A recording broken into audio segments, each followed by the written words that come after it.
صدر ٹرمپ کی جانب سے تشکیل دیے گئے غزہ بورڈ آف پیس میں اب تک پاکستان سمیت 19 ممالک شمولیت اختیار کر چکے ہیں۔ اب تک پاکستان، قطر، سعودی عربیہ، ترکیہ، انڈونیشیا، بحرین، مصر، اردن، قازقستان، ازبکستان اور متحدہ عرب امارات بورڈ میں شمولیت اختیار کر چکے ہیں۔ اس کے علاوہ Argentina, Armenia, Azerbaijan, Belarus, Hungary, مراکش اور ویتنام بھی غزہ بورڈ آف پیس میں شمولیت کا اعلان کر چکے ہیں۔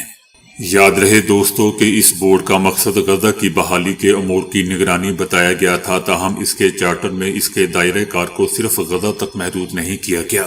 امریکہ مختلف عالمی رہنماؤں سے مطالبہ کر رہا ہے کہ وہ ٹرمپ کی سربراہی میں قائم اس بورڈ کا حصہ بنے، جس میں مستقل نشست کے لیے $1 ارب فیس مقرر کی گئی تھی۔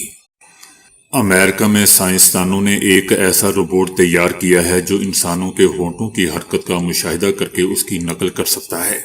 کولمبیا یونیورسٹی کے انجینئرز نے بتایا ہے کہ وہ ایسا روبوٹ بنانے میں کامیاب ہو چکے ہیں جو بولتے یا گاتے وقت ہونٹوں کی حرکت کو پہلی بار سیکھ کر اس کی نقل کر سکتا ہے۔ روبوٹ نے یوٹیوب ویڈیوز دیکھ کر یہ صلاحیت سیکھی اور آئینے میں اپنے عکس کو دیکھ کر اس پر عمل کی پریکٹس بھی کی۔ انجینئرز کا کہنا تھا کہ جتنا زیادہ روبوٹ انسانوں سے رابطہ کرے گا اتنی ہی اس کی کارکردگی میں بہتری آئے گی۔ اس سے پہلے دوستو روبوٹس کے لیے انسانوں کی طرح ہونٹ ہلانا کافی مشکل تھا، تاہم یہ کامیابی روبوٹس کے مستقبل کو بدلنے کی صلاحیت رکھتی ہے۔ چلی میں جنگل میں لگنے والی شدید آگ کے نتیجے میں کم از کم 19 افراد اب تک مارے جا چکے ہیں، جبکہ حکومت نے بڑے پیمانے پر انخلاء کی کارروائیاں شروع کر دی ہیں اور 30 سے زائد آگ کے واقعات پر قابو پانے کی کوشش کی جا رہی ہے۔ حکومت کا کہنا ہے کہ شدید گرمی اور تیز ہواؤں نے صورتحال کو مزید سنگین بنا دیا ہے۔ چلی حکومت کا دوستو یہ بھی کہنا ہے کہ اگرچہ رات کے وقت موسم کی بہتری سے کچھ مقامات پر آگوں پر جزوی قابو پایا گیا، تاہم بڑی آگ اب بھی لگی ہوئی ہے۔ حکومت کا کہنا ہے کہ اصل تشویش یہ ہے کہ کئی جگہوں پر آگ پر قابو تو پا لیا گیا ہے، مگر مزید نئی آگ بھڑک سکتی ہے۔ متاثرہ افراد اپنے تباہ شدہ گھروں کے ملبے میں اپنی بچی کچھی اشیاء تلاش کر رہے ہیں، جبکہ فائر فائٹرز قریبی علاقوں میں آگ بجھانے میں بھی مصروف ہیں۔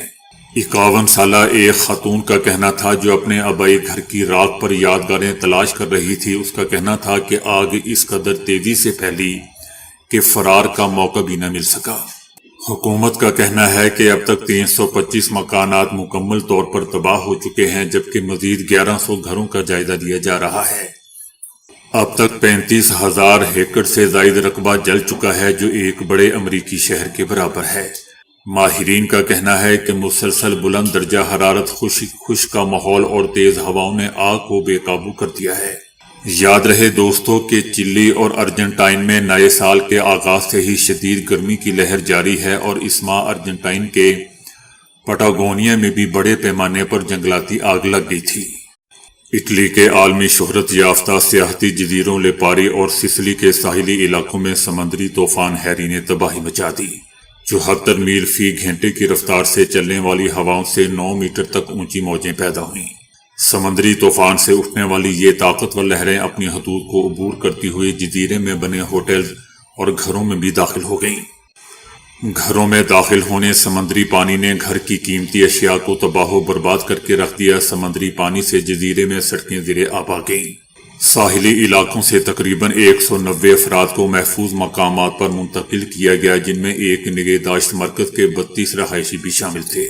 ساحلی قصبوں میں اسکول تاحکم ثانی بند اور ہنگامی آپریشن سینٹرز فعال کر دیے گئے ہیں، جن میں متاثرہ افراد کو امداد فراہم کی جا رہی ہے۔